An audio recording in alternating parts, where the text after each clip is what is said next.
Graças ao nosso eterno soberano, o glorioso, que cuida dos nossos corações. Que o Messias te ilumine cada vez mais.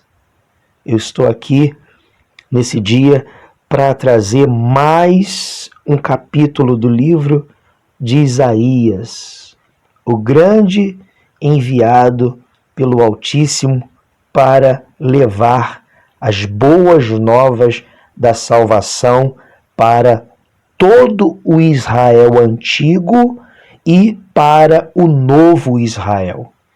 Quem é o novo Israel? O novo Israel é aquele que aceita o glorioso, o soberano, o eterno, aquele que deu vida a tudo que existe na face da terra. Quando nós aceitamos o testemunho de Cristo, nós passamos a ser contemplados como a nova Israel. Muito obrigado pelo Senhor, pela Senhora estar aqui comigo. Nós já temos alguns capítulos já falado, explicado, e com certeza a palavra do Senhor ela se renova dia após dia. Nada é único. Não, sempre Deus, na sua totalidade, na sua grandiosidade, Ele está sempre procurando trazer renovo. Inclusive é sobre isso que eu quero falar dentro desse capítulo. O capítulo 4, que diz assim: 7 mulheres naquele dia lançarão mão de um homem, dizendo: nós mesmas do nosso próprio pão nos sustentaremos, nos sustentaremos, e do que é nosso nos vestiremos. Tão somente queremos ser chamadas pelo teu nome. Tira o nosso opróbrio. Se você pesquisar a fundo, as mulheres, elas estavam aí passando um momento muito delicado. Elas estavam enfrentando situações muito delicadas por causa da guerra, por causa do vexame, da vergonha, por causa da humilhação, por causa da morte dos seus maridos, ficavam-se tudo ali. E a viúva, naquela época, ela era muito rejeitada, desprezada.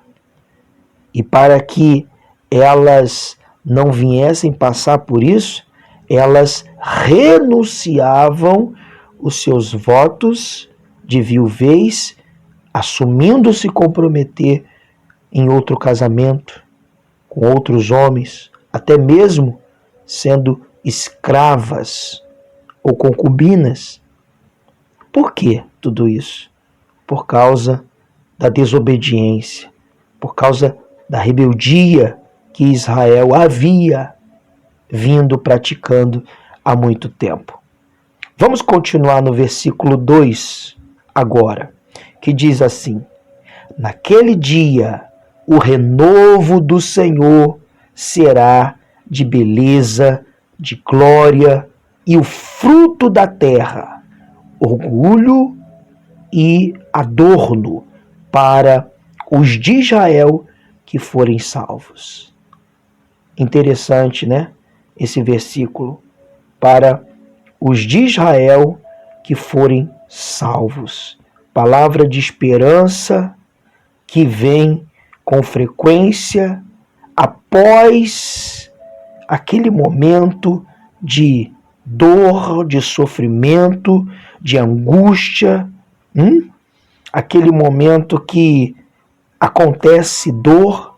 Mesmo assim, Deus não extermina todo o povo de Israel, mas Ele está sempre deixando aqueles cujo coração tem se voltado para Deus, tem guardado aqueles cujo coração tem se voltado para Deus. E é muito parecido com o que acontece hoje na tua vida. Tem coisas que que o senhor, que a senhora já praticamos, que já não era para estarmos mais vivos. Mas as misericórdias do Altíssimo nos conservaram, nos permitiram. E isso, meu irmão, minha irmã, é tudo que nós temos de bom. Porque são essas misericórdias que nos vão permitir, vão nos dar conforto quando nós buscamos, quando nós caminhamos. Olha só que interessante o que está agora no escrito no versículo 3. Será que os restantes de Sião e os que ficarem em Jerusalém serão chamados santos? Todos os que estão inscritos em Jerusalém para a vida. Quando o Senhor olha só, no versículo 4, quando o Senhor lavar a imundícia das filhas de Sião. Por que das filhas? Isso é muito interessante, porque as mulheres, elas têm a incumbência de estar purificada.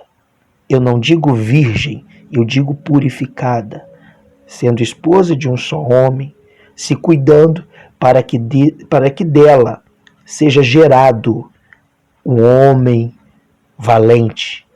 Porque naquela época, os homens que eram gerados de mulher provava que aquela mulher verdadeiramente era uma escolhida do Senhor, dentro do âmbito espiritual. Tudo era espiritual, por mais que existisse ali a carne. Quando o povo obedecia, maravilhas aconteciam. Se você acompanhar ali no livro de Gênesis, você vai ver o que significa isso. A obediência, ela gera muitas maravilhas e respostas. E você se lembra nos capítulos anteriores que eu falei que elas se vestiam? Elas estavam colocando braceletes, elas estavam colocando enfeites, anéis. Sabe o que isso significava? Que as filhas de Sião, elas haviam se corrompido. Por isso que aqui, no capítulo 4, no versículo 4, ele diz: quando o Senhor lavar a imundícia das filhas de Sião e limpar Jerusalém da culpa do sangue do meio dela, com o espírito de justiça e com o espírito purificador, no versículo 5 diz assim: criará o Senhor sobre todo o monte Sião. Olha só que maravilha. Porque as mulheres se purificavam, o que viria delas, o que nasceria delas, seria também purificado. E assim nasceria uma nova Jerusalém, uma nova descendência. Por isso que nós somos hoje levados ao batismo nas águas, para que nós venhamos ser lavados dos nossos pecados. Pastor, o irmão Raimundo, prefiro que você me chame assim, irmão Raimundo, é pecado eu me batizar de novo? Eu vou falar uma coisa para a senhora. A palavra do Senhor, e para o senhor também, a palavra do Senhor, ela nos mostra que batismo é um só.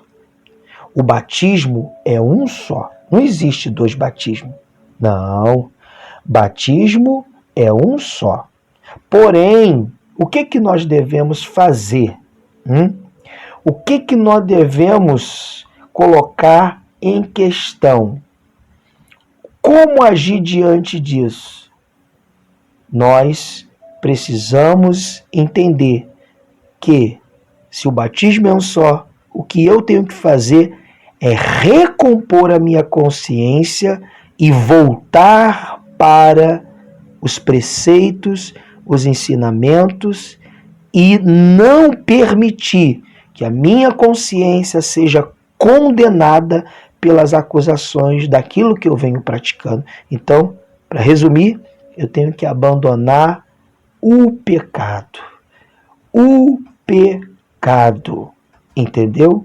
Quando eu abandono o pecado, eu não preciso mais ficar preocupado em relação ao batismo, porque eu sei que o que vai fazer toda a diferença na minha vida é exatamente isso. É eu andar com a minha consciência tranquila, voltado somente para as maravilhas que Cristo tem para a minha vida. O interessante é que sobre o batismo ser um só, você pode ver também lá no livro de Efésios, no capítulo 5, se eu não me engano, né? Não, é no capítulo 4. Você vai acompanhar e você vai perceber lá o que tem lá para nós, as maravilhas que tem para nós, a partir do versículo 5, que diz assim: há um só Senhor, uma só fé, um só batismo. Então, não que o apóstolo que escreveu aquela carta aos cristãos de Éfeso, ele estava dizendo que é só um batismo. Não. Mas ele primeiro mostrou que é só um Senhor, uma só fé.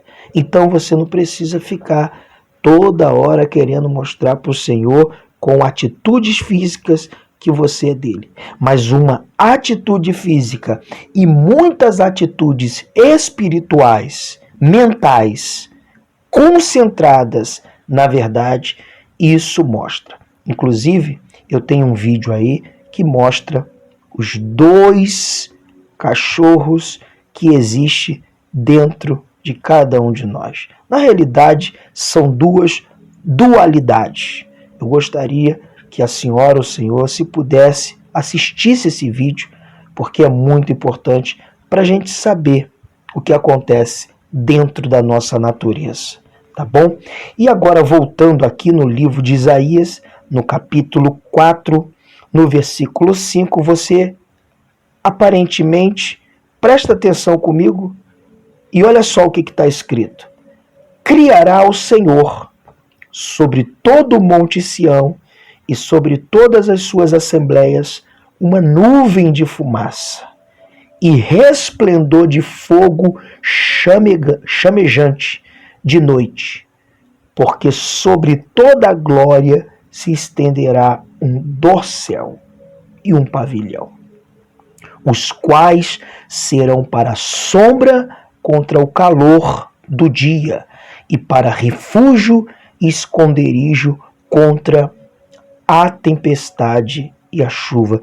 Olha como Deus é maravilhoso. Ele está sempre preocupado, ele está sempre querendo ajudar o seu povo. Ele está sempre querendo levar para o seu povo o melhor. Nós que meditamos na palavra, quando lemos essa parte aí que ele fala da nuvem, né?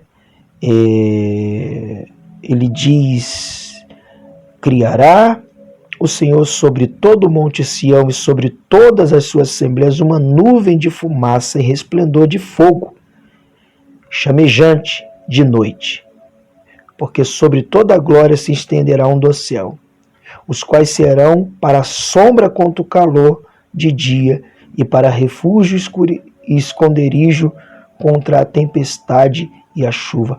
Olha o carinho que Deus tem com a gente. E esse carinho aconteceu também quando o povo saiu do deserto, do Egito e foi para o deserto.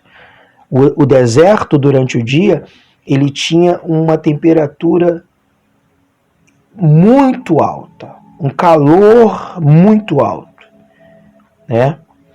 E à noite era um frio abaixo de 0 graus. Então, o glorioso, soberano, o salvador das nossas almas, o que ele faz? Ele envia uma coluna de fogo para proteger o povo do frio da noite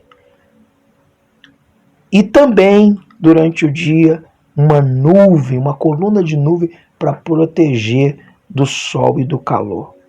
Se você trazer isso para os lados espirituais da sua vida, isso mostra que diante de todos os seus problemas que você enfrentar na sua vida, você vai ter a proteção que você precisa, que você necessita, seja ela qual for, e você não entrará em desespero.